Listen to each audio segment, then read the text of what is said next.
That's good. He said, you wouldn't do the one, yeah, not too fast. He says, I'd like to take senior, she said, because they don't let her go in. She needs to wait in, you wait here, I'll get you. All right, good evening, or not evening, good afternoon, my brain went right into autopilot. Good afternoon, everybody. Happy St. Patrick's Day, happy voting day, and welcome into another one of our programs with the Village of Schaumburg to help keep you informed on different things that are good for you, things that are going on about the village. If this is your first time with us for our Village of Schaumburg program, we do these about once a month right now. There are two more coming up. There's one in April. There is one in May. You can find those live on our website. I shouldn't say the dates out loud because I'm going to butcher them. But there is an after action email that everyone who is registered online or in person will get, and it'll have the dates as well as a link to immediately go and register for those if you are interested in learning a little bit more from your village. Before I hand things over to Peter for his presentation this afternoon, just a few of our friendly library reminders for our in-person and our at-home audience. For our in-person audience, if you need a restroom, they're located straight out this door. Ladies is immediately on the left, gentlemen's is a little bit further down. There is a water fountain in between both the ladies and the gentlemen's room if you need any refreshment during the program. If you could also take a moment in-person audience to silence your cell phones and any other electronic device you may have during the presentation. The sounds and lights emitted by those devices are distracting to your fellow patrons as well as the speaker. For our online audience, closed captions have been enabled for your convenience. If you have any questions for the speaker, obviously our in-person audience has quick and easy access in. You'll go through me. You can submit your questions through the Q&A. If it's something that I think immediately would be relevant to what Peter is talking about, I'll turn my hand up and try and interrupt him. Otherwise, we will probably take most of the questions at the end of the program. If my online audience is experiencing any technical difficulties, you can also use the Q&A to go directly back and forth with me, and that way I'll be able to assist you with any problems that you may be having to the best of my ability. All right, without further ado, I'm going to turn things over to Peter Schack from the Village. Thank you, Chris. All right, good afternoon. As Chris said, my name is Peter Schack. Anybody want to guess the proper way to pronounce quick phonetics? Guess? Technically, if you've heard of the car Saab, 2 A's, it's technically Shock, but I will tell you we gave up on that as a family decades ago. We just go with Schack. So anyways, you're here today for Think Before You Click, Avoid Electronic Scams. We will jump in. So again, my name is Peter. I'm the Director of Information and Technology for the Village of Schaumburg. I have been there now actually 18 years today. Today's my 18-year anniversary. Been the director since 2012. I started off as the assistant director and then changed to, come on in, for Think Before You Click. Yeah. Okay, great. I'm going to move around a little bit, or at least come up here if that's okay. I don't particularly like standing behind podium. So again, my name is Peter, Director of Information Technology, Village of Schaumburg. I've been there 18 years as of today. So I never really thought about it, but I guess I got hired on St. Patrick's Day. So happy St. Patrick's Day to all of you. All right, so we will jump in. So what do you think? This is an interactive class. I do like questions. I like to hear from you. So if you have a question, you have a comment, feel free to interrupt me. Makes all of this better for all of us. Makes it more fun for me and hopefully more fun for you. So what is the weakest link in every cyber breach? So if you think about all of the computers in the world, all of the networks in the world, all of the people, businesses, processes, and things that are involved with getting online, what do we think is the weakest link? Yourself, exactly. Thank you. Class participation point. So it's me, it's you, it's all of us, right? So in my role at the village, I am responsible for cybersecurity. So every blinking light in every village building, every village vehicle, everything, everywhere. And so I have about 600 cats that I'm trying to herd on a daily basis and make sure they don't mess this up. So the weakest link is undoubtedly us. All right.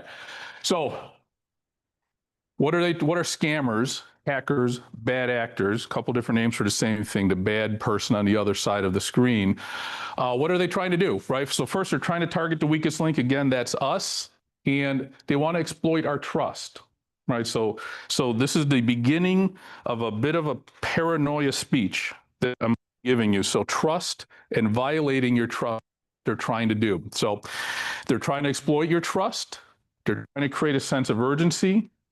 They're trying to tap into your curiosity and create some fear, right? So those are the kind of basic tenets of what a hacker or a bad actor is trying to do.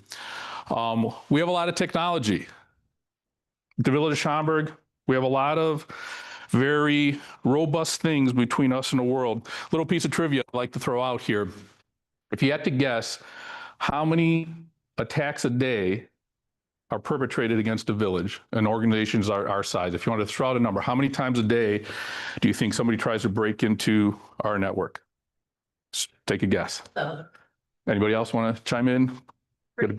3,000. All right, it's like the Price is Right. You can't go over. It's about 5,000 times a day. It's about 5,000 times a day. And that number is pretty old. It's probably closer to 10. It could be 100,000. We've lost track. We've stopped counting. It is all day, every day, nonstop, everywhere, right? We'll get into AI here in a little bit. Quick story.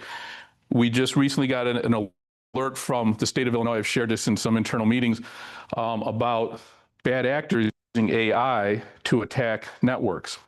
I will tell you, we also have AI on our side trying to prevent these attacks. So we are already at the stage where robots are fighting robots, right, in the background. So there's a lot of technology involved. At the end of the day, all of us are the weakest link. Okay, why do they work? Because they look legitimate, right? People that come up with these scams, they now are using AI. They look legitimate, and I'll show you a few examples of those here in a few seconds. They'll impersonate things we know, things we trust, things that are important to us. This time of the year, maybe you're getting some of these. I'm getting a couple times a day probably some sort of notice from the IRS saying, we found a problem on your tax return. You got to call us right away. Of course, anybody who ever has messed up a tax return like me knows the IRS does not call you. They like to send letters, lots of them. No human can understand them. You're not sure what to do. That's all part of the process. Nobody's calling you from the IRS, right? So, but that's going on right now. In the fall, it's insurance enrollment, right? Medicare, Medicaid, things like that. Bad actors know these things, so they prey on those situations in our lives that create urgency. And then again, AI tools, that's the new frontier, right? So we'll go into a few examples there. All right, why? Why are hackers doing this? What do you think they want? Money, right? The root of all evil, exactly. So what do they want? Money or information that can be turned into money. I worked hard on this graphic too. You're going to see it do something in a second. Took me about 20 minutes of poking around. So, all right. So what do they want? Information that can be turned into money or money. So things like banking information, right? Your username and password for your bank, passwords and login credentials for anything. It could be your Amazon account. It could be your UPS account. It could be anything, right? All of those things can be sold on the dark web in other places for money. So security numbers, of course, we're all super sensitive to those things. Verification codes and other personal information. So it's a big moment for me. Watch this. Wow, that's pretty exciting. You'll be surprised how long that took. All right, so some verbiage for you, some terminology to stuff into the back of your head, so that when you hear these things, maybe in the media, you hear somebody like me talking about it, you have some sense of what they're referring to. So the first term there is phishing, spelled with a PH, of course. I think we've all heard that at some point. You're just casting a line, hoping to catch something. It's open-ended. You don't know much about who the target is. You're just, fishing like in a lake. You're throwing a line out there, hoping something grabs onto it. Text messaging, which if you don't know, text messaging is actually called SMS. It's a technical acronym. Doesn't really matter, except here we squish it down, the yes in SMS, to smishing. So that's kind of fun to say. And then we have phone scams, phone meaning voice, so vishing, right? So those are some common terms you might hear in the news. It means different things, different versions of the same thing. Phishing, smishing, and vishing. So maybe it comes up in a Trivial Pursuit thing someday. So QR codes. This is relatively new. They've been around for a while. You see these all over the place. I didn't notice any in the library, but there may be some here. Another potential scam opportunity, malware and fake apps. We deal with these all the time. AI voice and deepfakes. We're going to see some fun examples there in a second. And then marketplace and payment app fraud. You know, has anybody bought or sold anything on marketplace? Anybody ever do that? I have. I bought a few things. I've sold a few things. You always got to be careful, right? I included it here because it generally starts with the electronic side of the equation. And I want to talk a little bit about some of this marketplace fraud and how to protect yourself. All right. So some examples here. Your screen here is pretty large. My next screen is just a bigger version of this thing on your right here. So email phishing. Right, so some examples and some things to look for, and I will point out. I don't know if you can see the date here. I guess I cut it off. This email is several years old, but the basics have not changed. I don't know if you're hovering over a link. Chris is going to show the URL here in presentation mode, but I'll just talk through it. Hovering over any of these, I don't think you'll see the URL. But when you're not in a presentation, if you take your mouse, if you're on a computer, and you hover over any of these things, you will generally see either right down in this corner or sometimes right next to it where that's going to take you. So first of all, most up to 83%, not up to, but 83% of people fall victim to phishing, right? So we have 8 people here in a room, 6 of us, right? Give or take. I don't know how many we have online. We had 20 anticipated, and right. So if we have 30 people in here altogether, you're talking 24, 25 of that group have fallen for one of these things. And the reason I think that's important, when it happens to you, probably not if, when it happens to you, it is not something to try and hide. It's not something to be embarrassed about. It's not something to try and cover up. Get help, right? You're not alone. This happens to everybody, is the message there. Fake emails made to look legitimate. We'll get into this specific one here in a second. Common targets we talked a little bit about: banks, Amazon, Netflix, government agencies. Village of Schaumburg has been used in some scams. Our name has been used. So we want to be aware of those things. And then urgency, suspicious links, and unexpected attachments. So that's where I want to focus for a second. So if you got this email and we're sitting here in March, open enrollment, all of that stuff is behind us. But if it were to be October or November, this is a very common tactic, right? And so some things that jump out at me, I'm going to circle, I'm going to show you, and I ask you to commit those, to kind of put them in the back of your head and start to become suspicious, right? So when I see an email like this, first of all, my first thought is, well, the federal government never emails anybody. That's just not how they do work. So you have to have just some awareness of kind of how these large agencies work. I use Chase. Does Chase ever email me? They will never email me, right? They will send me a link in my application. They'll do different things. They're never going to send me a blind email, right? So first off, I see an email like this that's asking for some information. My radar is up, right? I'm concerned. I'm curious, and I'm a little leery. So some things that jump out at me starts right at the top, right? That email address. We have some behind the scenes.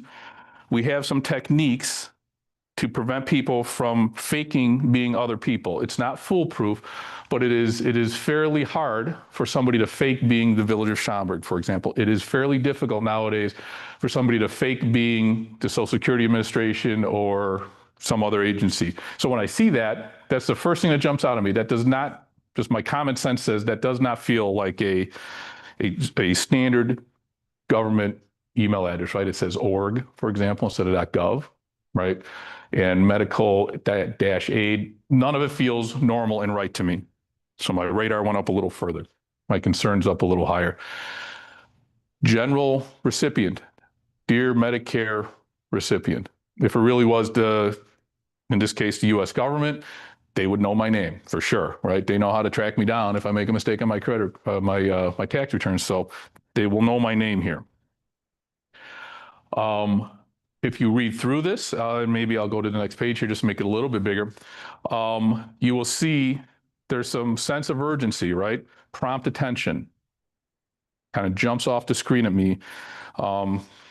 The word prompt and federal government don't always go together, right? So, your curiosity should start to kick in.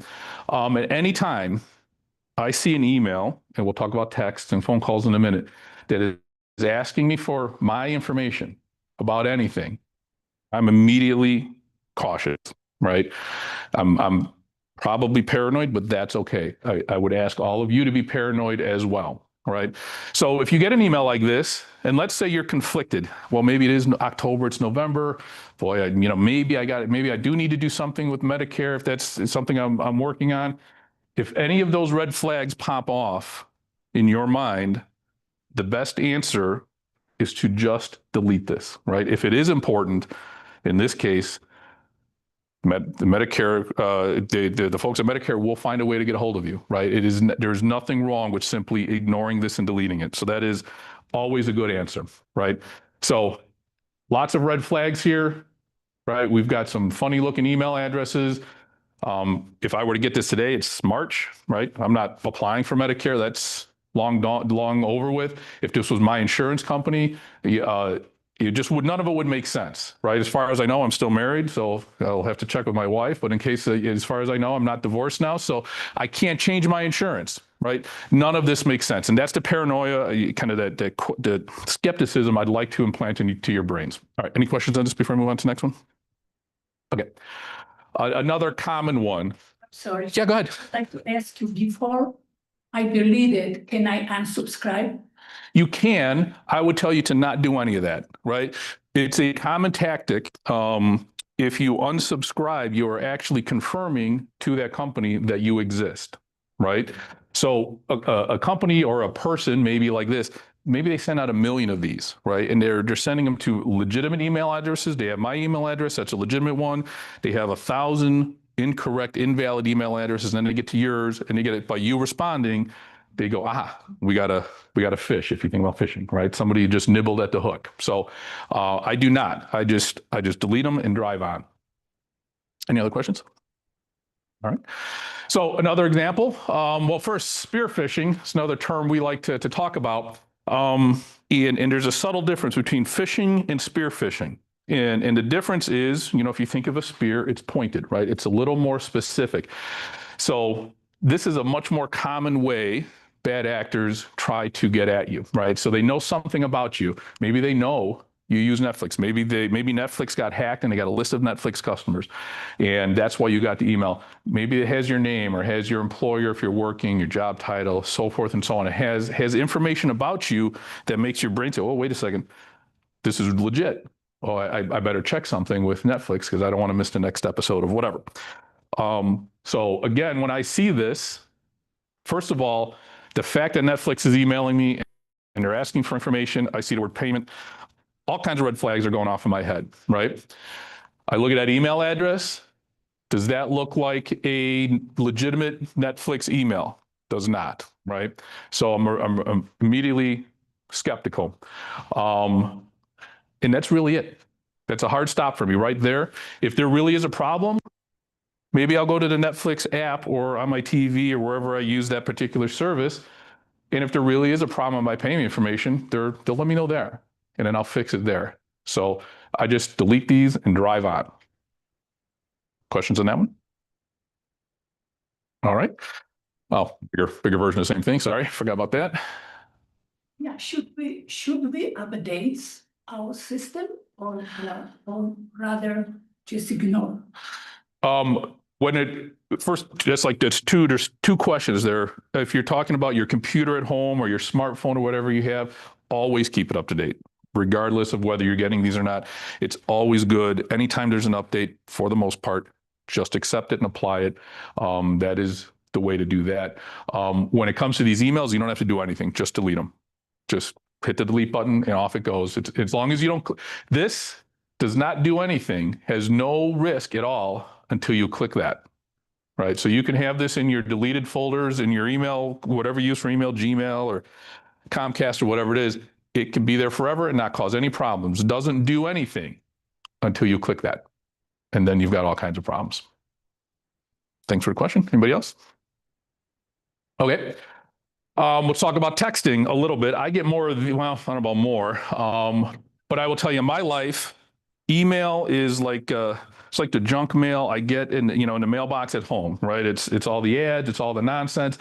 I pay attention to email when it's work related, but I assume most of that is garbage, and it mostly is. Text messages, well, that's how my family gets a hold of me during the day, right? So if somebody needs me to bring home something after work, they're going to text me. They're not going to email me because they know I might not see it for a while. So texting is a little closer into my world, and I find that to be true for a lot of people, right? So we all get different text messages, right? We call that smishing, if you ever hear that term. These come from things like the post office and FedEx and Amazon and services that we use, and they look legit. And I don't know about you, my house, the Amazon drivers are almost every day, right? So if there's an issue with Amazon, it's possible something's going on. So that's a very easy one to fall for. To postal service, we all get deliveries, right? UPS, FedEx, all that stuff. So this is what one might look like. It might have my name on it. Say urgent, right? Remember that sense of urgency, right? Red flags are going off. Wait a second. I'm not expecting anything I care about. Those bills can wait. I don't care about anything from coming from the post office. This is probably garbage. I see this link. Of course, that doesn't mean much of anything. Suspicious, just delete it. Just be paranoid, just delete it. Don't think twice about it.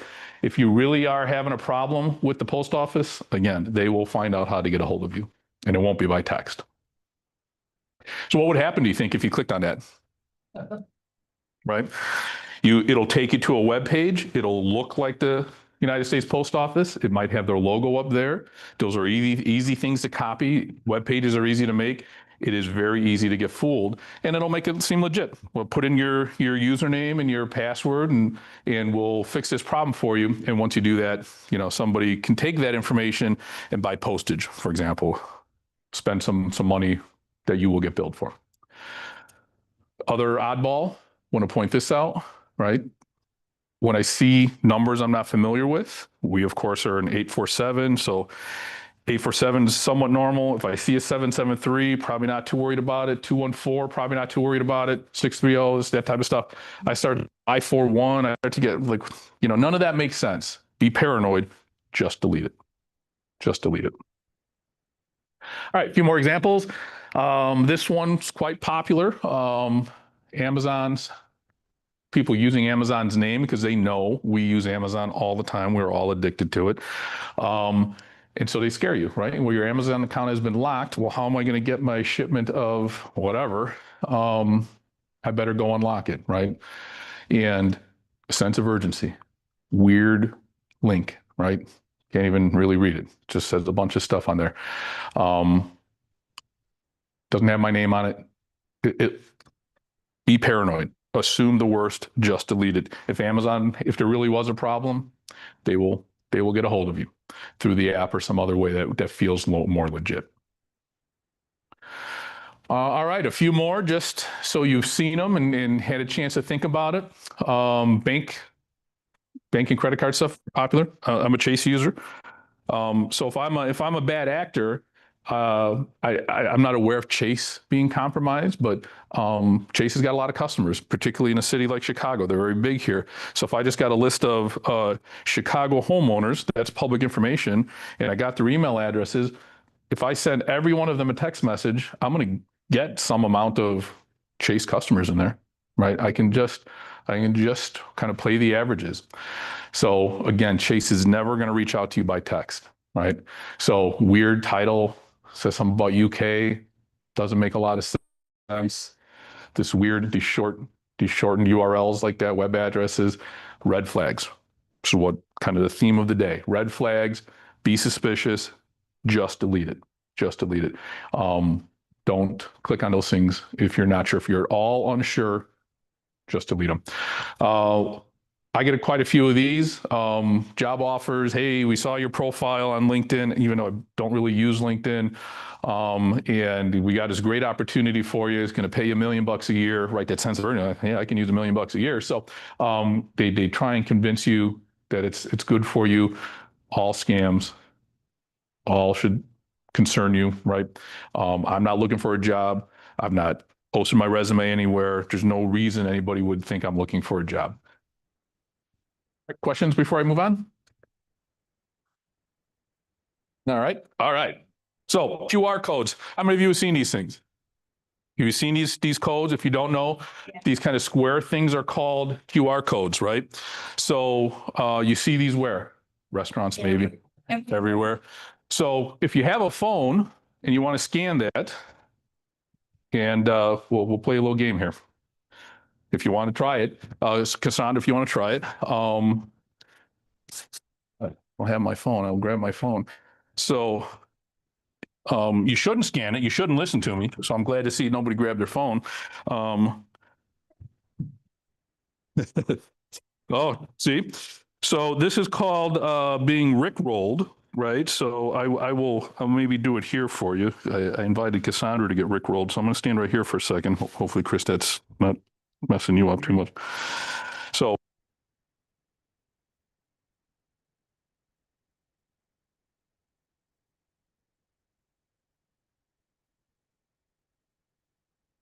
it's to a Rick Ashley song. It's called being Rickrolled. We were talking about this. The point being, these are not safe, right? So you see these in the world, just ignore them. Don't scan them. It's very tempting at a restaurant. That's where I see them. You know, when COVID was a thing, and they didn't want to, sharing menus and all that. These were very popular. So you should be leery of these QR codes. Instead of taking you to a video, if I wanted to, I could create a website that asks for your username and password for Amazon or whatever content, maybe if it was here for the library. And you would never know. You would never know it's not legitimate. So if you see these in the world, these QR codes, then don't click on those. Questions on QR codes? All right. Well, sometimes they have them. Don't they have those in the village of Schaumburg in different places? Well, I don't know that we've put any out. If you are looking at something, we have used them for Septemberfest, for example. So if you're very sure that this is a legitimate thing, you have to be extra careful with those. If you see one on a lamppost, if you see one, at Woodfield Mall, these are very easy to make. This was just took me 30 seconds on the internet, create a sticker, create a poster board, put them up someplace. You can't tell what it is by looking at it, of course. And so you have to be very careful. I mean, it's a good question. There are legitimate uses for it. I believe we had our Septemberfest maybe alert sign up for that, if I recall. But that was on a poster board. So Village of Schaumburg, there was a bunch of village people standing around. You're at Septemberfest.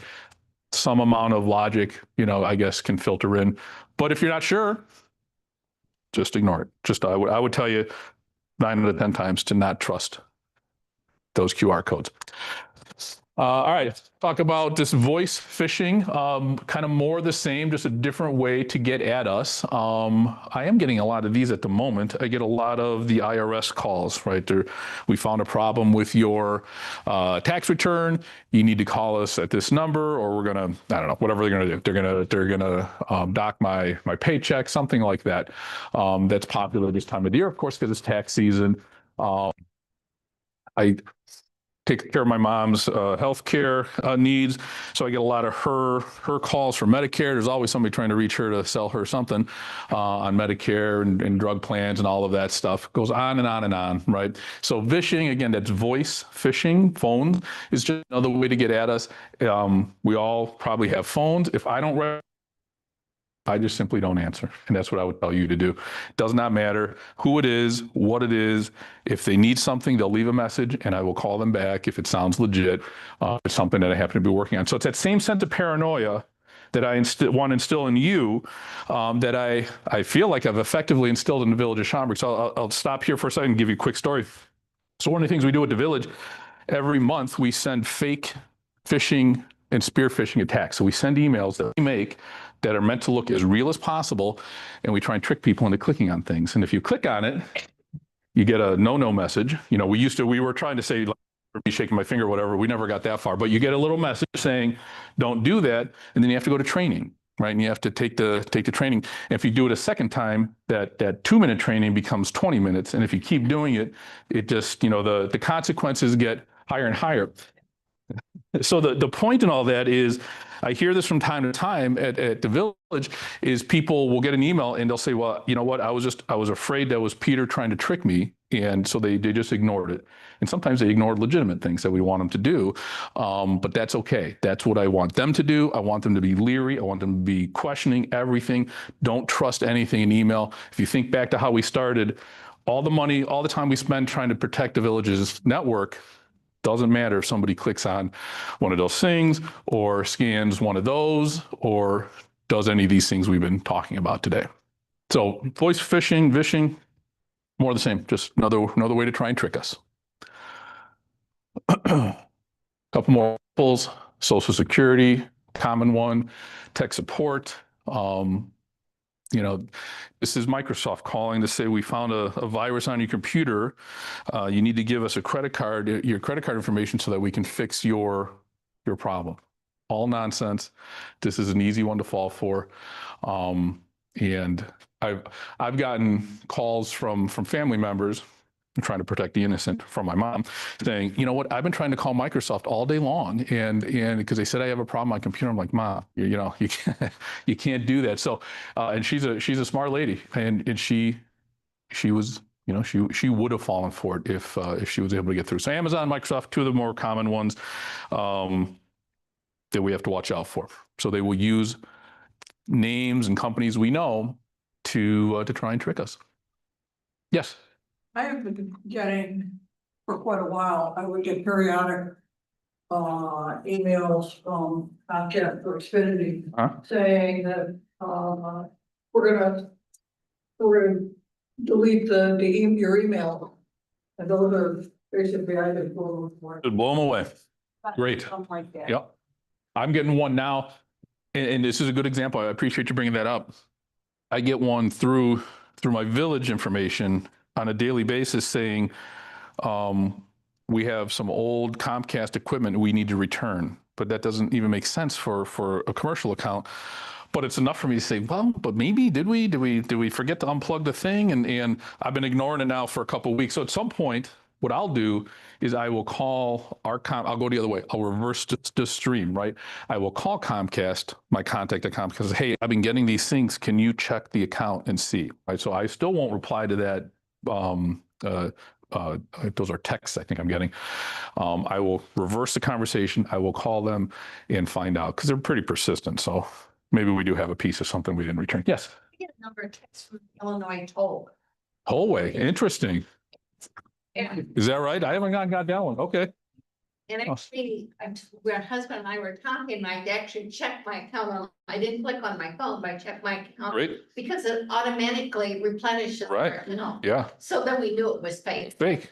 We've gotten a number of those. Great. Well, thanks for sharing that one. I have not gotten. So good to know. Yeah, makes sense, right? There's money. There's money at the end of the rainbow. All right. Yes.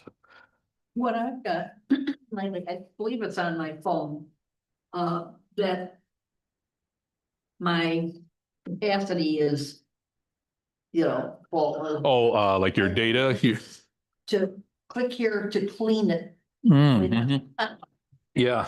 But I know that they're bleeping. I only have like 300 photos on there. For sure. Thousands. For sure. No, Just ignore it. Just ignore it. It would be better. I just delete it. Exactly. So that's a great example. In that case, what's the worst thing that could happen is that you go to save a picture and you can't someday, right? You'll fix that problem. Then you'll know it's real. Until then, do exactly what you're doing. Just delete it. Be leery, be cynical, be non-trusting, all of those things. So another great example. Anybody else? All right. How are we doing on time? We are doing all right. Oh, okay. So here's some fun stuff. We're not going to get too far into AI. I understand there's some other sessions on AI, but I wanted to show some examples, and maybe you've seen these already or something similar, but you can't see them enough to understand the power of AI, right? So these are just two videos. They're just short. One's 2 minutes, the other one's a minute, and we'll just watch them and go from there. So Chris, if you could click on the deep fake video there. Do it on your end. I gotta do it on my end. All right. So I have to control over here. Gotcha. No problem. I wanted to make another video about the potential dangers of believable AI video. I'm fake, and so is everything and everyone in this video. Enjoy. This may look real, but none of it happened. It's AI generated and dangerously convincing. Much like when I tell people about sun-dried grapes, this video is all about raisin awareness. Now, these creatures do not have to worry about AI video because, of course, they are fake. I'm also fake. Get ready for a flood of fake videos. Trying to make you believe certain things or feel a certain way. This technology makes it easy. Get it? Flood? Is it true this is all fake and people really shouldn't believe everything they see? Well, yeah. I'm as good as it gets. Final score means nothing if the footage is fake. AI can make it look like we won, lost, weren't even there. Here we have a completely made up item. I might say it holds some importance, but it's fake junk. Just like me. Welcome back to the program. We're looking at some amazing growth around AI. And one stock everyone should be buying is just kidding. We're all fake. But bad actors are going to use this technology to fool people. I mean, just Look how real this looks. It's fake. It's fake. Look, here's the level of scrutiny. For example, I'm just playing video games here. I am fake. Look, just because you see it on video doesn't happen. Question everything going forward. Just because you're seeing it does not mean it is real or is happening. For example, all of this here is fake. And Before we get started, I just wanted to talk about something that bothers me. Cereal is just just kidding, I'm fake. I was a lawyer for 25 years before going to culinary school. Now I'm a sous chef. Just kidding. I'm fake. Now, sometimes people may just want to trick you into doing something. Be careful not to get hurt or break anything. Now you're gonna wanna take your screwdriver and kind of Wiggle it around everywhere. Make sure you scratch everything. That's some metal pieces. Just kidding. All fake. Here in the restaurant, use code NIPSLICK for a $252 discount. Just kidding. It's all fake. Now Pour in one bottle of salt. Doesn't seem like, does it? That- But you see me doing it. Now you don't know what the heck to believe. So there you have it. I don't think the world is ready for the technology. Share this to help raise awareness. All right, we got one more quick one and then we'll talk about them for a second. You're right. It is scary, yeah. Richard, what was saying around the supervisor. But maybe should be a professor. He's not. I'm not.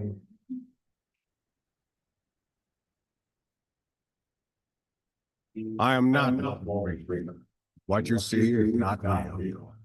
Well, At least in contemporary it's not. what if I were to tell you? that I'm not even a human being? Would you believe me? No. What is your perception of reality? Is it the ability to capture, process, and make sense of the information our senses receive? If you can see, hear, taste, or smell, does that make it real? Or is it simply the ability to feel? I would like to welcome you to the era of embedded reality. Now, what do you see?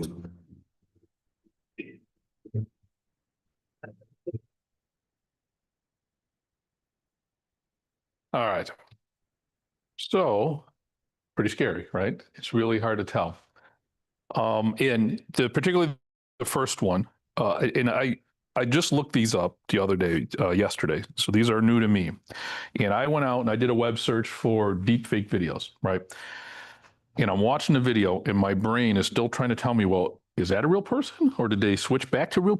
Even I literally was looking for deep fake videos and still couldn't convince my brain that those were fake, right? So they are getting better and better and better. The Morgan Freeman one, I think, is a little bit older. That one you could see a little bit if I played again. One of the giveaways, I guess let's back up just for a second.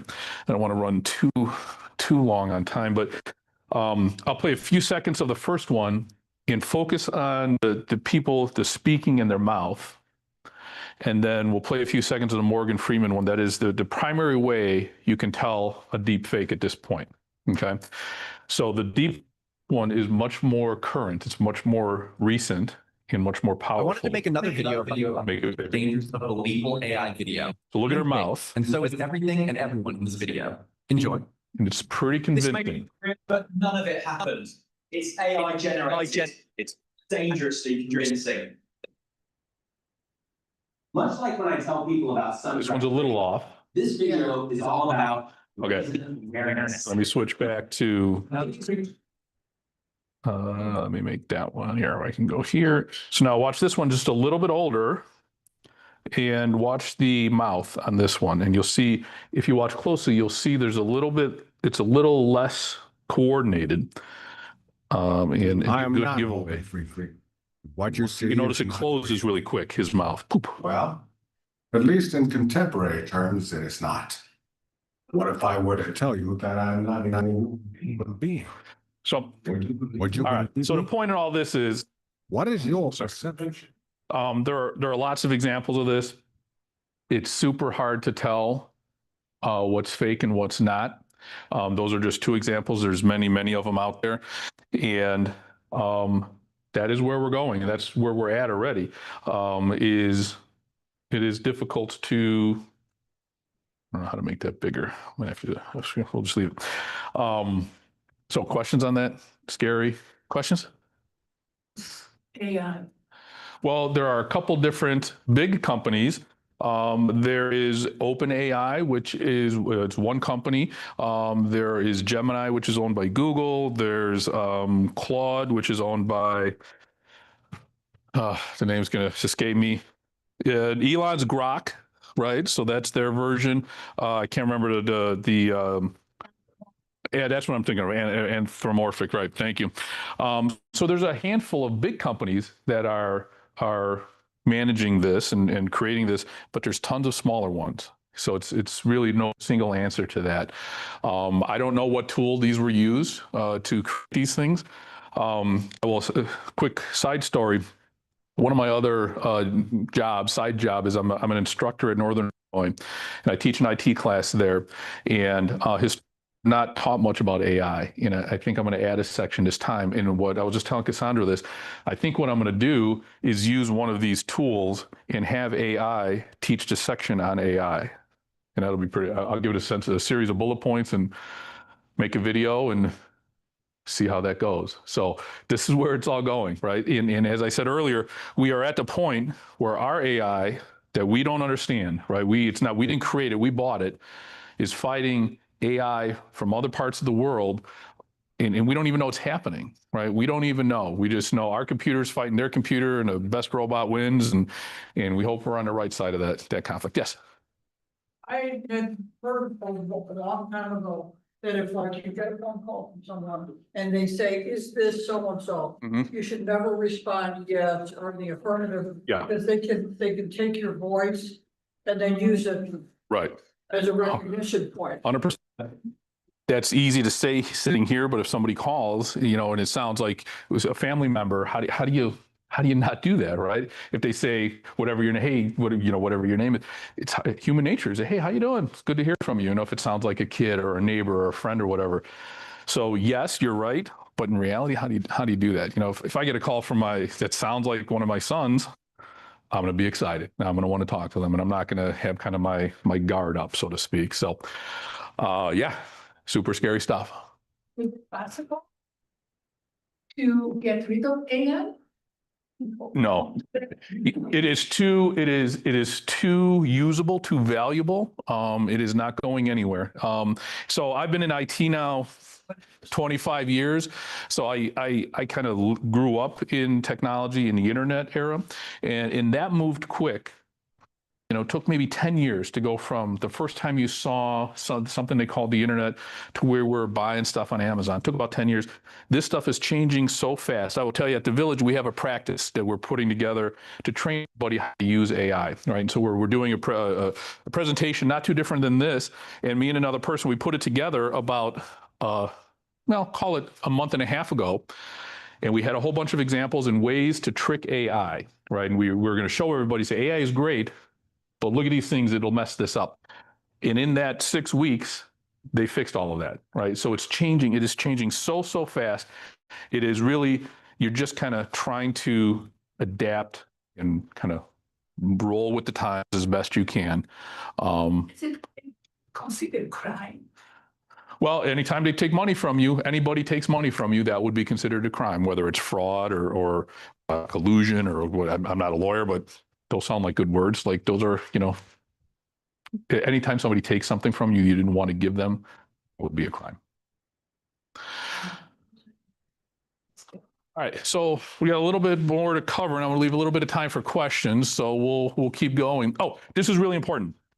If you or your family members buy or trade things online, all right, so I'm going to go to the next page here in a second, just a bigger version of the map. So the village offers something that's very important to know, and I would suggest you, if you participate in these types of things, or family members or neighbors. So what I'm talking about here is things like Marketplace, eBay, things like that. People sell and trade things online all the time. I've done it. It can be super convenient, and honestly, I almost give this stuff away. It's really not about making the money. It's about repurposing something and giving somebody some happiness out of something. So I don't mind doing this, but there's a way to be safe about it. So very common. You hear about these in the news. People get robbed. People have conflicts with the people they're trying to sell things to. So the village offers something. If you don't recognize that building, that is the police department on Schaumburg Road. This is not Schaumburg Road. That's like the inner road there. Schaumburg Road is down here. But notice this section, my fantastic drawing skills there. This is called a safe trade zone. Okay, so we have 2 parking spots. That's what I've circled there. There are 2 parking spots right there, and right here on the building, I have a very nice camera pointed right there, right? So if you or a family member or neighbor, somebody wants to use something like Facebook Marketplace, eBay, so forth and so on, this is a great place to do that exchange, right? Of course, you have police officers in the building. We have cameras on this. We have lights. It's a great thing to know. So next page here is just a bigger picture of it, give you some perspective. It is the first 2 spots. There are signs up there, and I would suggest you just commit that to memory. If it is something that is in your world, you take advantage of that. And again, I included here part of the electronic scams because those things start electronically, right? Facebook is probably the most common one, Facebook Marketplace specifically. Any part of this part, it's the cameras. Okay, so I will tell you the little secret. Our cameras are on these buildings here, so we can see this really well.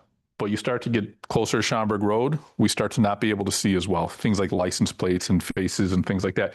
You park there, and I will tell you, I believe, might be even today, I'm putting an even fancier camera right there. So we get a really good look at what's going on in that parking spot. So I will tell you, last time I bought something on Facebook, I bought it right there, right in that spot. There are signs, so what are those signs saying? Safe trade zone, I believe. So it's just in the ground, but white sign. I think it's green letters, if I recall. Yeah, you'll see them there. Kind of like where a handicap parking sign would be or something like that, kind of right in front. Yeah. So they're like the signs are in the grass, like right there and there. So please take advantage of that if those types of activities are on the radar for you. And how am I doing on time? I guess I want to wrap up here soon. In the past, I don't remember what I was trying to sell. It was something minor, and somebody refused to meet there, and so I refused to sell it. Right, so I just didn't do it. Anyways, it's a good thing to know. All right, so we're getting close to summarizing here.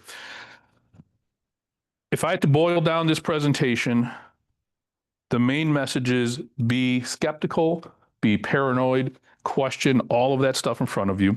And this little chart here is a good way to kind of summarize all of that. So I'll walk through this. So did the message arrive unexpectedly, right? So it's March, but I got an email about healthcare enrollment or something, right? Or it's July and I get a message from the IRS. Those things don't make sense, right? I get a message from Netflix. I don't use Netflix, whatever it is. It doesn't line up with what's going on in your world. Red flag, right? If the answer is, did it arrive unexpectedly? right? We go to the next bubble. Is this the first time the sender has asked you to perform the requested action? I've talked about this a few different times in a few different ways. Don't be afraid to simply let people wait, right? I've seen this many times in my own family where there's a sense of urgency, like, somebody's trying to get a hold of me. It's really important that I get back to them. It's really not. If it's really important, you will know the difference. So if this is the first time somebody's asking you to do something, just ignore it, just delete it, unless it's, you're clearly a family member, clearly an employer if you're working, those types of things. Of course, don't blow off your employer. Don't ever recommend that. But, be skeptical. That's the message. Be skeptical. Okay. So did it arrive unexpectedly? Yes. Next one. Is the first time I've heard it? Yes. We'll keep going. Does the request include a stressor, that prompt wording, the do it now, we're going to close your account, your payment information's outdated, all of those things? Is there part of the message a sense of urgency, something to trying to make you stop thinking and start clicking on things? The answer to that is yes. Can performing that request harm you? This is the hardest one to answer because it's sometimes hard to see. Is if you give your whatever information you're asking for, if you follow this link, are they going to be able to take something from me? Are they going to be able to compromise something? Are they going to be able to harm me in some way? If the answer to all of those things are yes, right, just ignore it. Just delete it. Okay, that says use a trusted method, like Yeah. calling or texting the sender, but you don't want to call or text through that. You want Not through that. Exactly. back to the company itself. Exactly. Like we were talking about Comcast, right? If you're getting these messages from Comcast and you ever call Comcast, just call them. If you're getting a message from the IRS, best of luck calling the IRS, but try that. So forth and so on, right? Don't ever trust any of those things in front of you. Or the phone number they give. Or any of it. Assume a lie. And I know that sounds very negative, very pessimistic, but that is what I would suggest all of you, the stance you take is don't trust anything in front of you. It's just nonsense. They're just out to hurt you. Okay. So again, more recapping. Don't click on the expected links. We looked at a few of those examples. If it doesn't look normal, if it doesn't look right, listen to that little voice in your head. Don't click on it. We didn't talk too much about passwords. This is partly applies to more corporate type things. I guess a quick little factoid. I'll exaggerate these numbers a little bit, but a standard 8-digit password, like the word password, right? For many years, people would use the password as their password.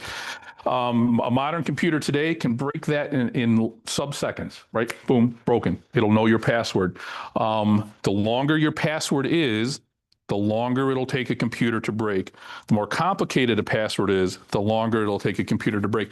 So at the Village, we are 12 digits. Based on current processing is something like 200,000 years for a computer to break that password. But that's changing. I will tell you mine is 16 characters, right? So is that hard to remember? Yeah.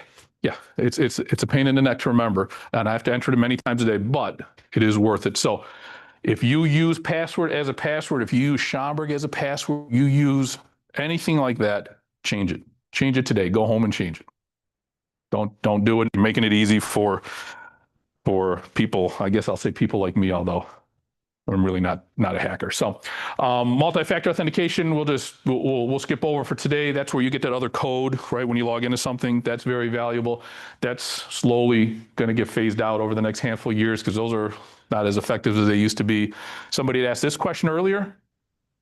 Anytime. If your computer, your iPhone, your Android phone, whatever phone you have, if there's an update, my general answer is just update it, right? What those updates include is fixing all those things that hackers are trying to do, right? So they're trying to stay in front of those, they being Apple or Motorola or whoever your, computer that you have, so forth and so on. Long password. Yeah. Very long password. Yeah.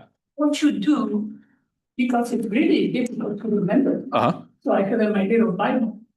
Okay. Yeah. That works.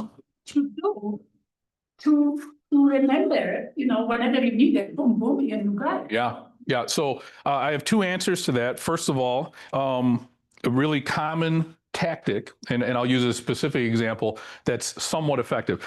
If the town you live in, maybe most of us, all of us live in Schaumburg, to use Schaumburg as a password wouldn't be great. But if you misspell Schaumburg, maybe misspell Schaumburg with a B-E-R-G, some misspelling that you will always remember that is an incorrect spelling. It's a nice, easy way to correct it.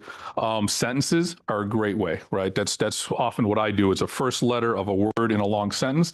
And then lastly, there are applications out there. So that is ultimately what I do. The two that I like to really my preference, my personal one, is something called Bitwarden. I can probably get to it here.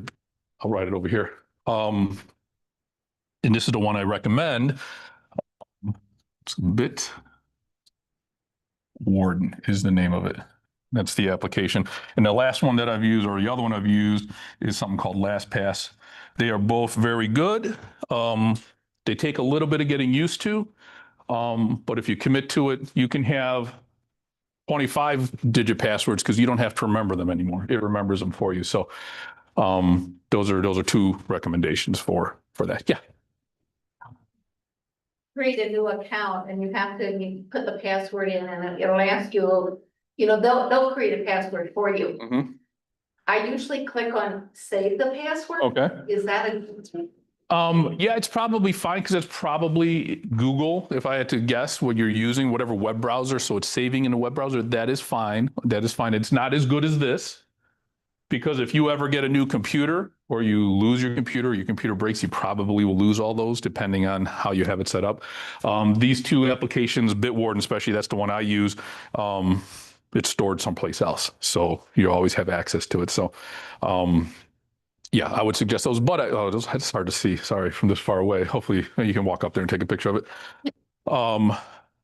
They take a little bit of discipline to use, but. Yeah. No, those are not my passwords. These are applications that, no, those are not my passwords. So if I go to, so Bitwarden is an application here that they have an application, you download stuff, you can put your passwords in there. Works very, very well. But again, takes a little bit of discipline to get familiar with. Yeah. Should there be any about putting applications on your phone?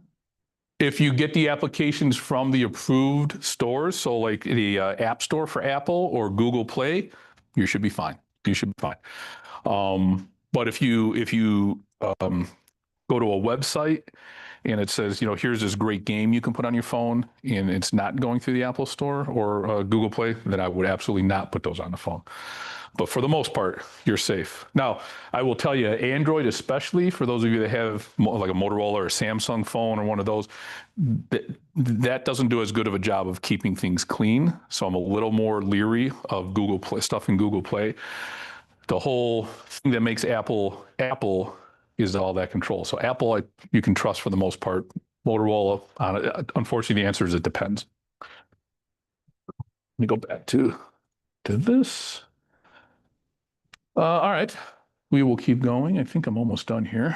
We're right on time. So something I wanted to point out, if you think you've been scammed, we started off early saying 83%. So if it happens to you, the worst thing you could do is not tell somebody, right? So if you think you got caught up in a bank scam, call your bank. If you think somebody got your password, change your password. If you think you got scammed over the phone, you can call the FTC. You can monitor your financial accounts. Credit freezes. If you don't do this today. Go home today and put a freeze on your credit account, on your credit file. And lastly, if you think somebody got some of your money, call your local police department. Is everybody familiar with credit freezes? No. All right. So there are 3 big credit bureaus that you should know about. First one is, that marker doesn't work well, so let me get another one for you. And not to stray too far out of the technology stuff, the 3 credit bureaus, the big ones are Experian, Equifax, and TransUnion. So here's the little secret sauce you need to know. You want to put a credit freeze. If you go to a web browser and if you just search for Experian, you're going to get all kinds of options, offers to buy stuff. But if you do Experian credit freeze, this is the part I want you to see. And you can substitute Equifax, TransUnion. It'll take you to that first line there, right? And that's where you want to go. You want to work your way through that. I'll spare you all the details. If you don't do that, again, if that's all you get out of today, then this has been time well spent. Yeah. Good. I went through something like this with a police officer who was very good into this. Okay. And he said about the credit freeze, do it for even your children. Yes. Because you might not know that there's a problem with their credit, but when they're 18 and they want to go buy a car, they could find out that somebody's accessed their credit 15 years ago. 100%. Couldn't agree more. Both of my sons have, I've told them this, and they're adults still, their credit is frozen. Anybody that'll listen. So that's probably another session here, but it's really good advice. If we get nothing else out of today, again, that is time well spent. If you have not frozen your credit, I would take a picture of that, go home and figure that out. Maybe download Bitwarden so you can put your passwords in there, and then you got a whole night planned out for you there. When you get the password for the credit account freeze, you've got to remember that because you can't unlock it. You cannot. You cannot unlock it. Right. So that's where these come in, right? So, well, it's enough about those. So it's not a commercial for those two. Okay. Yeah. So I just bought a car, I don't know, 3 weeks ago now. And so when you go to get a loan or credit card or any of those things, those agencies will, before they give you money, they run a credit report, right? And to run a credit report, they contact 2 or 3 of those, depends on the organization. And so what happens if those are frozen, they will go like CarMax. Now, let's not make it about an individual company. Somebody, a car dealer will reach out to those bureaus and they will not get an answer, right? It'll say, can't give you the credit bureau, it's frozen, no information for you. And they will not give you a loan, or a bad person, a bad actor, will not be able to open a credit card, will not be able to open a bank account, will not be able to buy a car, so forth and so on and so forth. So that's what a credit freeze does. And if you go through that process, freezing it's easy and unfreezing it is easy, right? So you just go in there and say, again, I just bought a car, I unfroze it, I bought it on a Saturday, I unfroze it till the following Wednesday, so 4 days, and then it refreezes on its own. Okay. Even if you want to open another account at a bank, I was going from one account at Harris to another account, opening another account at Harris. I had to unfreeze my account for 24 hours so that the bank could. Yeah, I'm super happy to hear you do that. Yes. I know my Discover card continually tells me if there have been inquiries or I get alerts all the time. Right. Yeah, that's good too. I don't have a Discover card, but that's good to know. I think we might be running late on time. Yeah, some do, but some don't, right? Or you might, back to this whole conversation, you might get an email saying there was a credit inquiry, but you might ignore the email because you're paranoid because you sat through this class, right? And so you might ignore it all. All right. Pause verify. I think we're a few minutes over, so I want to wrap up here. We've beat these things to death. You get the point. And I think that's it. Good timing. All right. Well, any last questions? Yes. Okay. I was one of those people who clicked on one of those links. Okay. And it says, please do not shut off your computer. You will lose all of your data. The first thing I do is shut off my 100%. Shut it off. It's scary. It is scary. It absolutely is. But just remember, you're not alone. Get help, whatever, contact some people in your life and see if they can help you out if you're not sure what to do. More nervous. More nervous. Well, then I guess I've done my job. On the one hand, it's like the more you know it's helpful, and on the other, For sure. it's more frightening. All right. If there are no other questions, it's been a pleasure.